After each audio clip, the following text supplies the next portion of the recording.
чуть-чуть отойдите назад. Сюда? Да, все. Вот теперь можете забирать.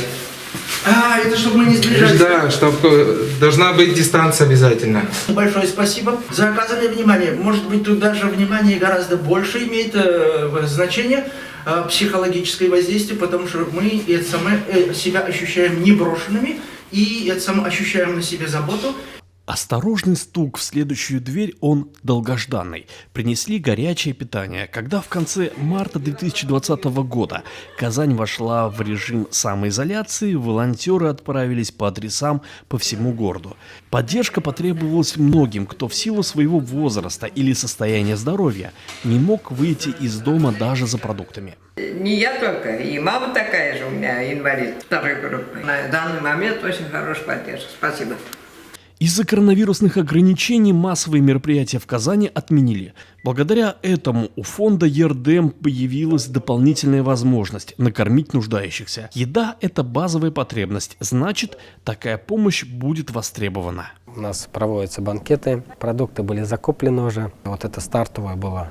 Ежедневно почти 700 человек начали получать продуктовые ланчбоксы. Списки нуждающихся постоянно пополнялись. Звонки поступали на телефоны фонда. Адреса подсказывали волонтеры, представители общества инвалидов. ЕРДМ по-татарски означает «помощь». В фонде решили, постараются помочь всем обратившимся, ведь во время пандемии работу потеряли и те, кто не причисляли себя к нуждающимся. Бывает и есть нуждающие, которые никогда сам не обратятся. Таких людей мы находили через знакомых, через соседей. И тем более, когда пандемия началась, многие люди остались без работы, мы знаем. И временно безработные люди обращались. Движение решили оформить в акцию. Назвали «Дорога жизни». На дорогу волонтерства вышли представители фонда ЕРДМ, прихожане одноименной мечети и просто неравнодушные граждане. Всего около 100 человек, у которых была возможность развозить продукты. Ограничение было только одно – человек должен по-настоящему захотеть помочь нуждающимся. Просто хочу помочь. Вот и все. А то, что ощущаю, когда помогаю людям, это большое чувство. Заходишь к бабушке домой, она тебя приветствует, вот отойдет от стула и говорит: «Ой, улым, ой, рахмет, булушасын» и так далее. Это очень приятно для сердца. В списки нуждающихся внесли и иностранцев. На время самоизоляции студенты Казанского университета, кто родом из африканских стран, остались в общежитиях. Контакты с родными в буквальном смысле оборвались. В день на питание студентам выделяли 38 рублей, около 50 центов в перерасчете на курс американского доллара. Хорошо, что один из иностранцев тоже стал волонтером проекта «Дорога жизни». В день мы раздавали по 100 обедов, да. И именно вот не то, что вот ваши знакомые или что там, а реально тем, которые нуждаются. «Дорога жизни» изначально это акция адресная, но помочь решили и людям, которые адресов не имеют. Лица без определенного места жительства тоже не защищены от пандемии. Когда первоначальный запас продуктов закончился, стали помогать благотворители. Наступил месяц Рамадан, жертвовали как и стоимость одного ланчбокса 155 рублей, так и большую сумму.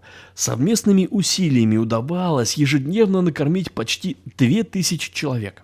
Каждый рубль пошел в дело, да, и каждый вот этот вклад, он был значительным. Количество неравнодушных людей, их, оказывается, очень много. Пусть вот та помощь, которая была оказана людьми, она, чтобы вернулась им многократно.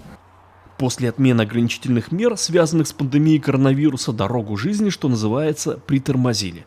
Оказалось, что в помощи по-прежнему нуждается значительная часть подопечных. Помог фонд президентских грантов. Благодаря выигранному проекту появилось дополнительное финансирование. Дорогу жизни продлили на 1,5 года. Стали раздавать не горячее питание, а ежемесячные продуктовые наборы.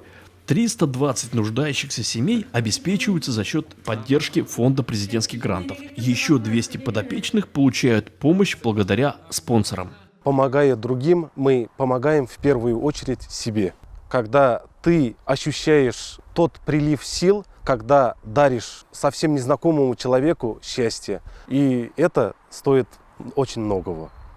В сентябре «Дорогу жизни» отметил и президент России. От его имени 3 инициаторам проекта вручили медали за бескорыстный вклад в организацию общероссийской акции взаимопомощи «Мы вместе».